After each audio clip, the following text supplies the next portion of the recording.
Good morning everyone, this is Surabhi Suman from our team the red fight.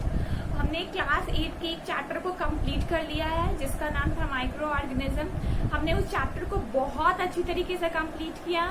हमने पूरे chapter को पूरा हड़कंप मचा दिया। उस चैप्टर में हमने एग्जाम्पल्स देख देख के एक एक वर्ड को तोड़ तोड़ के हमने बहुत अच्छी तरीके से क्लियर किया।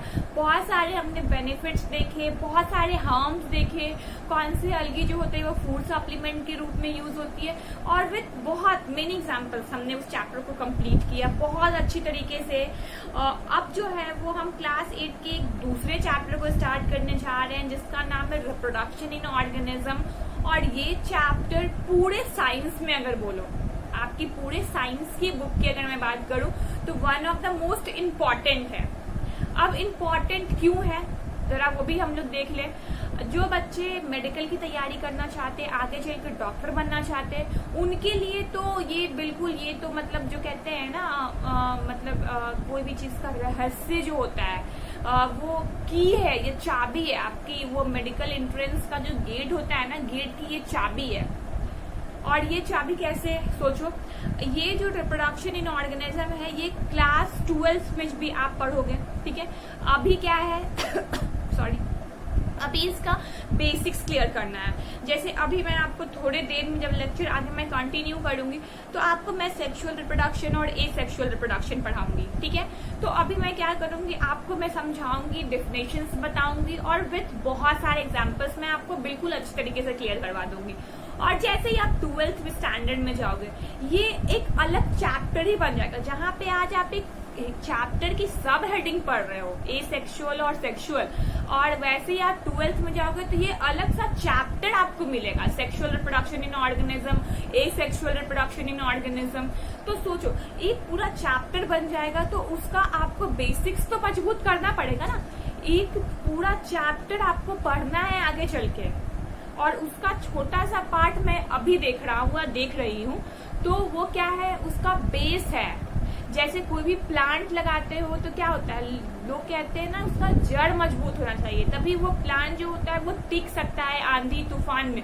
अगर उसका जड़ मजबूत नहीं रहेगा तो क्या होगा, हवा का एक तेज झोंका आएगा और उस पेड़ को गिरा देगा, ठीक है ना। तो वैसा ही होगा, अगर आप अपने 8th स्टैंडर्ड में ये बेसिक्स को क्लियर नहीं करोगे तो आप एंट्रेंस एग्जाम के कोई भी हार्ड क्वेश्चंस आए और आपको बिल्कुल भी बाहर निकाल दिए, कंपटीशन से बाहर निकाल देंगे, ठीक है ना। तो समझ लो बेसिक्स का इम्पोर्टेंस आपके लाइफ में बहुत ही ज्यादा होता है अगर आप बड़ा लक्ष्य लेके चलते हो। अगर छोटा मोटा कोई भी करना है कुछ भी, तो चलो कोई भी चैप्टर अच्छे से नहीं पढ़ने की जरूरत है, कोई भी चैप्टर अच्छे से बस रट लो किसी भी तरीके से और उस चैप्टर में कुछ मार्क्स स्कोर कर लो, इनफ है उस चैप्टर के लिए। बट अगर आपको कुछ अपनी लाइफ में बड़ा करता है तो उसका बस एक ही मंत्र है, आपको बेसिक्स मजबूत करना होगा, ठीक है। और बेसिक्स मजबूत कैसे होगा, यहाँ पे ध्यान देने से, यहाँ पे कंसंट्रेट करने से, और यहाँ के एक एक लेक्चर को और एक एक टर्म को, एक एक पॉइंट को बहुत अच्छी तरीके से समझने से, ठीक है। तो अब आप लोग का मैं ज्यादा टाइम वेस्ट नहीं करूंगी। आई थिंक इतना मेरा बोलना काफी होगा आप लोगों के लिए कि आप लोग अपना टाइम मत बर्बाद करो और पढ़ो, प्लीज बच्चों पढ़ो। ये आपके लिए बहुत ही इम्पोर्टेंट टाइम है। एक ना एक दिन लॉकडाउन हटेगा, जैसी लाइफ चल रही थी वैसा ही लाइफ आएगा। ऐसा नहीं कि ये हमेशा के लिए जिंदगी भर के लिए रह गया, हम लोग अपने आप को इसमें एडजस्ट कर लेते हैं, ऐसा नहीं है। एक दिन ये लॉकडाउन हटेगा और जैसा हमारा डेली लाइफ चलता था वैसा चलेगा, और फिर से आपको वो कंपटीशन फेस करना पड़ेगा। आपके स्कूल से एग्जाम्स आएंगे, ऐसा नहीं है कि एग्जाम्स वगैरह सब कैंसिल हो गया, फुल ऑन मस्ती है लाइफ में, ऐसा कुछ नहीं है। वापस से वो सारी कुछ होने वाला है और यही मौका है। जो बच्चे टॉपर्स नहीं हैं उनका टॉपर्स बनने का यही मौका है। आप बिल्कुल मेरे बात को बोरिंग लेक्चर लेके मत चलना बच्चों, ये आपके फायदे की बात है। जो बच्चे टॉपर्स नहीं है, दैट्स द राइट टाइम, ये सही समय है टॉपर्स को बीट करने का। और बीट कैसे करेंगे, जब हम लोग साथ मिलके पढ़ेंगे तो हम टॉपर्स को क्या किसी को भी बीट कर देंगे, ठीक है। बस आप लोग साथ चलो मेरे, बहुत अच्छी तरीके से लेक्चर सुनो, क्वेश्चंस पूछो, उसके अलावा आपको कुछ नहीं करना। मैं यहाँ पे जो आपको पढ़ा रही हूँ वो आपके लिए सफिशिएंट होगा आपके एग्जाम के लिए, और आपके एग्जाम के लिए क्या मैं आपको थोड़ा और ऊपर लेवल लेके चलूंगी। जो बच्चे नीट की तैयारी करना चाहते हैं, जो बच्चे मेडिकल में जाना चाहते हैं, उनके लिए भी रास्ता बिल्कुल अच्छी तरीके से क्लियर हो जाए। तो प्लीज बच्चों इससे लेक्चर मत समझना कि मैं आपको बोर कर रही हूँ। बस मैं आपके अंदर का जो जोश सो चुका है ना इस लॉकडाउन की वजह से, उससे मैं जगाने की कोशिश कर रही हूँ। अपने अंदर की हिम्मत को पहचानो और तुम जानो कि अगला टॉपर मैं ही बन सकता हूँ या बन सकती हूँ, ठीक है ना। डजेंट मैटर वो कोई लड़का है या कोई लड़की है जो मेरे लेक्चर को सुन रहे हैं, आप सबके पास वो पोटेंशियल है जो आप टॉपर बन सकते हो। और ये सही टाइम में जो हम लोग मिलके एक टॉपर को यहाँ से बनाएंगे। एक टॉपर नहीं, जो बच्चे देख रहे हैं वो सारे टॉपर्स बनेंगे। बहुत अच्छी, क्योंकि अगर जो बच्चे इतनी देर तक यहाँ बैठ के सुन सकते हैं, मैं समझ रही हूँ उन बच्चों के पास ऐसा मन में विश्वास है कि वो अच्छा परफॉर्मेंस दे सकते हैं। और अच्छा परफॉर्मेंस देने का मतलब बस ये नहीं होता कि मेरे अच्छे मार्क्स आ जाए। मेरे अच्छे मार्क्स तो कोई भी रट के ले आ सकता है। मार्क्स हमें ऐसा लाना है कि वो चीज जो है वो हमारी हो जाए जिंदगी भर के लिए। अगर हम इस चैप्टर को पढ़ रहे हैं तो ये चैप्टर ऐसा पढ़ना चाहिए हमें, इस चैप्टर को हम कभी भी नहीं भूलेंगे। और यहाँ पे मेरी प्रॉमिस है आप सबसे बच्चों, मैं इस चैप्टर को आपको वैसे ही पढ़ाऊंगी। आप इस चैप्टर को, आपको ना मतलब प्यार हो जाएगा इस चैप्टर से। कभी भी कोई भी क्वेश्चन आएगा, मन करेगा इस क्वेश्चन को मैं पहले करूँ, ठीक है। इसे कहते हैं प्यार किसी भी चैप्टर से, और ये आपको करना ही होगा। अगर आप यहाँ बैठे हुए हो तो आपको इस चैप्टर से प्यार करना ही पड़ेगा, ठीक है। तो अब स्टार्ट करते हैं हमारा चैप्टर रिप्रोडक्शन इन ऑर्गेनिज्म। तो रिप्रोडक्शन मीन्स क्या समझते हो, सोचो रिप्रोडक्शन क्या है।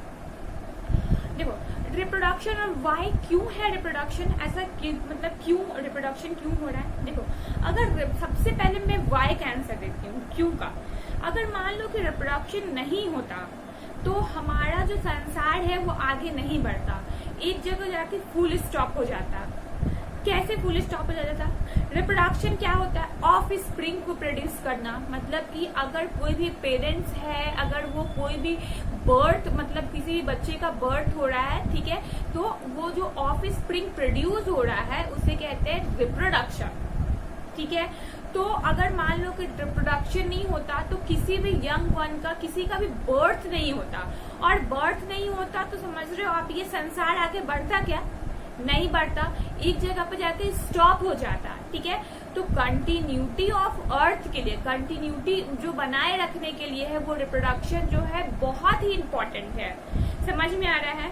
तो अब हम रिप्रोडक्शन समझ गए क्या होता है। अब देखो दो तरीके के रिप्रोडक्शन होते हैं। एक होते हैं, अब यहाँ से हमारा लेक्चर बहुत ही ज्यादा इम्पोर्टेंट होता है और सारे बच्चों बिल्कुल ध्यान से सुनना और एक कॉपी और एक पेन लेके बैठना और साइड में जो जो इम्पोर्टेंट लगे लिखते हुए जाना, ठीक है। अब देखो सेक्सुअल रिप्रोडक्शन और एसेक्सुअल रिप्रोडक्शन। तो सेक्सुअल रिप्रोडक्शन मीन्स क्या होता है, जब कोई भी बर्थ होता है, जब मेल पेरेंट और फीमेल पेरेंट दोनों रिस्पॉन्सिबल हो किसी भी ऑफ स्प्रिंग को बनाने में, ठीक है, तो उसे कहते हैं सेक्सुअल रिप्रोडक्शन। सॉरी एसेक्सुअल नहीं, सेक्सुअल रिप्रोडक्शन कहते हैं।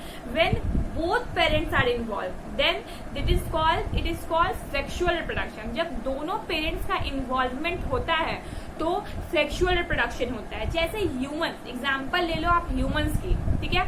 तो ह्यूमंस क्या है मेल फादर जो है और मदर जो है वो फादर और मदर से मिल के ही किसी बच्चे का जन्म होता है, ठीक है।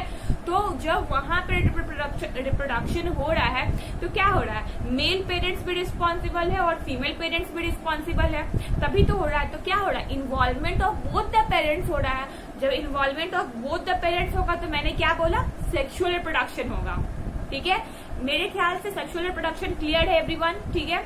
अब देखो एसेक्सुअल रिप्रोडक्शन क्या होता है, जब एक ही पेरेंट्स का इन्वॉल्वमेंट होता है और कोई भी न्यू ऑफ स्प्रिंग बन जाता है, कोई भी न्यू प्लांट्स का या किसी भी चीज का न्यू वेल डेवलप तरीके से डेवलपमेंट हो जाता है, तो उसे हम लोग बोलेंगे एसेक्सुअल रिप्रोडक्शन। देखो सेक्सुअल तो हमने समझा, और इसके आगे ए लगा हुआ है, ए यहाँ रिप्रेजेंट करता है एब्सेंट, ठीक है, मतलब यहाँ पे सेक्सुअल रिप्रोडक्शन एब्सेंट है, और जहाँ सेक्सुअल रिप्रोडक्शन एब्सेंट होगा वहाँ क्या होगा, एसेक्सुअल रिप्रोडक्शन। ठीक है, समझ में आया। तो एसेक्सुअल रिप्रोडक्शन क्या है, जहाँ पे एक ही पेरेंट्स का इन्वॉल्वमेंट है, वो होता है हमारा एसेक्सुअल रिप्रोडक्शन। ठीक है, क्लियर है। इसके भी एग्जाम्पल देखो, हाइड्रा। आप देखो यहाँ पे इमेज देखो आप हाइड्रा की, ठीक है। देखो हाइड्रा में क्या होता है, इस तरीके से हाइड्रा होता है, ठीक है, और यहाँ पे इसकी स्मॉल आउटग्रोथ निकली रहती है, जैसे कि पेड़ में जो ब्रांचेस निकली रहती है ना, वैसा ही स्ट्रक्चर यहाँ पे ये मेन प्लांट बॉडी है, ठीक है, और मेन प्लांट बॉडी से ये छोटा सा आउटग्रोथ जैसा निकला हुआ है, ठीक है, आउटग्रोथ की तरह निकला हुआ है। अब क्या होगा, कुछ समय बाद ये जो होगा, ये आउटग्रोथ जो निकला हुआ है वो अपने पेरेंट बॉडी से डिटैच हो जाएगा, मतलब ये अलग हो जाएगा। ठीक है, ये तो वैसे ही रहा, मेन प्लांट बॉडी था, ये ऐसे ही था हाइड्रा का, ठीक है, और अब जो था ये जो स्मॉल आउटग्रोथ निकला हुआ था ये कट के बाहर हट गया, कहीं हट गया, और अब जो ये शॉर्ट वाला पार्ट जो आउटग्रोथ जो यहाँ पे फिगर में आपको दिख रहा है, ये आउटग्रोथ जब कट के हटा तो इसके पास ऐसी कैपेबिलिटी थी, ये न्यू प्लांट यानी कि न्यू हाइड्रा को एक पूरी अच्छी तरीके से डेवलपमेंट कराने की पोटेंशियल रखता है। ठीक है, तो अब क्या हुआ, एक स्मॉल आउटग्रोथ से एक नया प्लांट का फॉर्मेशन हो गया। ठीक है, यहाँ पे क्या हुआ, दोनों पेरेंट्स का इन्वॉल्वमेंट हुआ क्या, नहीं हुआ। यहाँ पे क्या हो रहा है, एक ही आउटग्रोथ, एक ही जो बर्ड कट के हटा हुआ एक प्लांट का ग्रोथ करवा दिया। ठीक है, तो यहाँ पे सेक्सुअल रिप्रोडक्शन नहीं हुआ, यहाँ पे ये क्या एग्जाम्पल थे, वो एसेक्सुअल के एग्जाम्पल है, और इसको हम लोग बर्डिंग बोलते हैं। जो ये कट के हटता है ना, ये जो स्मॉल आउटग्रोथ निकला रहता है, इसको बर्ड बोलते हैं, बर्ड, और ये कट के हट गया और एक न्यू प्लांट का फॉर्मेशन कर लिया, दैट्स द बर्डिंग। समझ में आया। फिगर देखो सारे लोग अच्छी तरीके से देखो, यहाँ पे एक हाइड्रा था और उसका आउटग्रोथ जो है वो कट के हट गया, तो एक न्यू हाइड्रा प्लांट का वापस से जन्म हो गया। ठीक है, that's the example of asexual reproduction and that's the बर्डिंग, BUDDING, बर्डिंग। सारे लोग अपने नोटबुक में लिख लो, जल्दी जल्दी लिख लो सारे लोग। ठीक है, another example of asexual reproduction, amoeba. आपकी स्क्रीन पे ये भी दिख रहा है अमीबा। ठीक है, ये अमीबा क्या है, अमीबा जो होता है वो एक है। ठीक है, कुछ टाइम बाद वो क्या होता है, इलोंगेट होता है, और इलोंगेट होकर 2 डॉटर सेल बना लेता है, मतलब एक अमीबा जो होता है वो 2 में डिवाइड हो गया। ठीक है, उसके नंबर्स इंक्रीज हुए। ठीक है, अब जो ये 2 में डिवाइड हुआ है, ठीक है, फिर अब जो एक है फिर वो 2 में डिवाइड होगा, फिर जो ये एक है वो फिर 2 में डिवाइड होगा, और ऐसे करते करते इसके नंबर जो है वो इंक्रीज हो जाएंगे। That's the another example of asexual reproduction, जो आपको यहाँ पे दिख रहा है। यहाँ पे क्या है, एक अमीबा है, और एक अमीबा से देखो यहाँ पे 2 अमीबा का फॉर्मेशन हुआ, फिर एक पार्टिकुलर अमीबा जो होगा वो फिर 2 अमीबा को बनाएगा, फिर वो नेक्स्ट वाला 2 अमीबा को बनाएगा, फिर जो दोबारा बने हैं फिर वो डिवाइड करेंगे, और ये प्रोसेस होता चला जाएगा, और क्या होगा, नंबर्स का इंक्रीमेंट होते चले जाएगा।